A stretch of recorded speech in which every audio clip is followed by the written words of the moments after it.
وہ تبلیغی جماعت کے ہمارے ساتھی، اللہ انہیں صحیح سمجھ دے، ہدایت دے، جزائے خیر دے، وہ حافظ صاحب سے کہہ رہے ہیں کہ آپ وضو کر کے آئیے۔ میرے بھائی یقین مانے میرے آنکھوں میں آنسو آ گئے، میرا دل لرز اٹھا، کانپ اٹھا کہ ایک علاقے کے مرکز کا یہ حال ہے کہ جہاں پر کروڑ پتی کئی گھرانے، مسجد کے اطراف میں تمام گھرانے کروڑ پتیوں کے ہیں، مالداروں کے ہیں، انڈسٹریل ایریوں میں اپنی اپنی کمپنی چلانے والوں کے ہیں، ویسے مالدار لوگوں کی مسجد میں ایسا امام اور ایسی جمعے کا بیان اور بے سر و پا کی روایتیں، اور پھر امام کی حالت کہ خطبہ دینے سے پہلے ایک اس کا مصلی اس سے کہہ رہا ہے کہ آپ وضو کر کے آئے، تو یہ نوبت کیوں آئی؟ اگر ایسا ہی چلتا رہے گا تو میں نے کہہ دیا ہے اور ہم دیکھیں گے، اللہ ایسا نہ کرے، اللہ ایسا نہ کرے، اولاً تو ہم اپنے ائمہ کرام کی، علماء عظام کی قدر کریں، ان کی جو جگہ ہے، ان کا جو مقام ہے وہ انہیں دیں۔ یہ انبیاء کے وارثین ہیں، یہ انبیاء کی جانشین ہیں، لیکن انہیں بھوک کے لالے پڑے ہوئے، انہیں کھانے کے لالے پڑے ہوئے، انہیں رہنے کے گھروں کے لالے پڑے ہوئے، انہیں زندگی گزارنے کے لالے پڑے ہوئے۔ یہ کیوں میرے بھائی؟ کیا کبھی ہمارا بچہ بھوکا رہا ہے؟ کیا کبھی ہمیں اپنے بچے کی دواخانے کے لیے آگے پیچھے کچھ سوچنا پڑا ہے؟ کیا کبھی ہمیں ہمارے گھر والوں کی شاپنگ کے لیے، کیا کبھی ہمیں اپنے گھر والوں کی شاپنگ کے لیے کسی کے سامنے پیسہ قرض لیتے ہوئے عید کے موقع پر ہاتھ پھیلانے کی ضرورت آئی ہے؟ آپ خود اپنے مساجد کے ان ائمہ کی تنخواہوں کا جائزہ لیں جنہیں 10,000 میں اپنا زر خرید غلام آپ لوگ تصور کر رہے ہیں، جنہیں 10,000 میں 12,000 میں اپنی پوری بستی کا 2 منٹ لیٹ ہونے پر اس امام کو امامت سے نکال دینے کا، اس کے گھریلو مسائل پیش آنے پر اس کو امامت سے برطرف کرنے کے فیصلے جو تم لوگ لے رہے ہو، یہ ناقدری۔ اگر تمہاری اولاد امام بنے، تمہاری اولاد کو تم مسلح پر کھڑے کر دیں، تو کیا تم تمہاری اولاد کے ساتھ یہ ظلم، یہ بربریت، یہ ناانصافی پسند کرو گے؟ اگر ایسا نہیں تو تمہیں چاہیے کہ اپنے اماموں کے ساتھ محبت والا، خلوص والا برتاؤ کریں، ان کے ساتھ ہدیے عطیے کا معاملہ کریں۔ میں چاہتا ہوں، میری یہ خواہش ہے، میری یہ تمنا ہے، میں اپنے تمام علماء برادری سے، تمام مساجد کے درد دل رکھنے والے صدور، ٹرسٹیز اور کمیٹیز سے اپیل کروں گا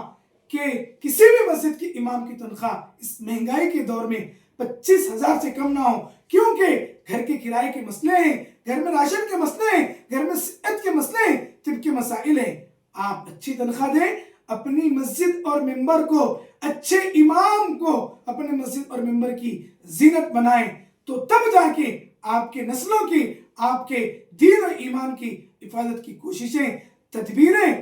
اور تحریکیں ان ممبر و محراب سے چلیں گی، اور تمہارے بچوں کے کان میں اذان دینے والے، اقامت پڑھنے والے، انہیں کلمہ پڑھانے والے اور ان کو مکمل پکا مسلمان بنانے والے، اور اسی طریقے سے تمہارے نکاح پڑھانے والے، اور ہمارے معاشرے میں انتقال اور وفات کے موقع پر نماز جنازہ پڑھانے والے، درد دل رکھنے والے علماء پیدا ہوں گے۔ خدا را اگر ہم ہوشیار نہیں ہوں گے تو ایسی صورتحال میں ہم خود یہ نہیں چاہیں گے، آپ خود یہ نہیں چاہیں گے کہ آپ کا بچہ بھی حافظ بنے، عالم بنے۔ نتیجتاً 20 سال 25 سال کے بعد اس امت کے لیے، اس ملک میں ملت اسلامیہ کے لیے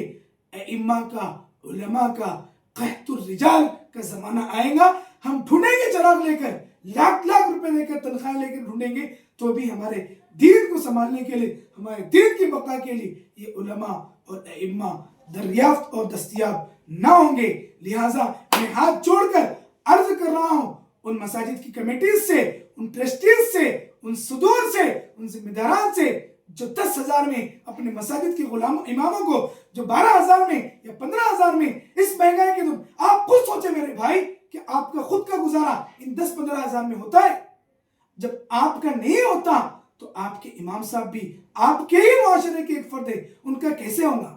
اگر آپ یہ کہتے ہیں کہ امام صاحب کے 15,000 میں برکت ہے، تو آپ کی جو لاکھوں روپے کمائی ہے بے برکت والی، وہ امام صاحب کو دے دیں اور یہ برکت والے 15,000 پر آپ گزارا کر لیں۔ میری یہ بات اور یہ میرا انداز سخت ضرور ہے، لیکن یہ میرا ایک دل کا درد ہے۔ میں نے مشاہدہ کیا ہے کہ ایک مسجد کے امام کی تنخواہ 10,000 ہے اور وہ ایک حافظ قرآن ہیں.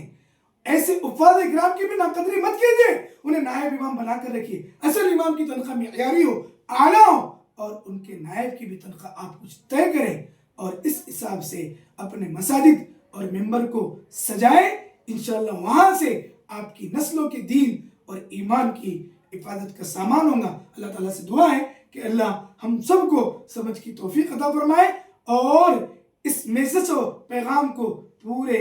ملک میں عام کرنے کی ہمیں توفیق عطا فرمائے. آمین یا رب العالمین. وآخر دعوانا الحمدللہ رب العالمین.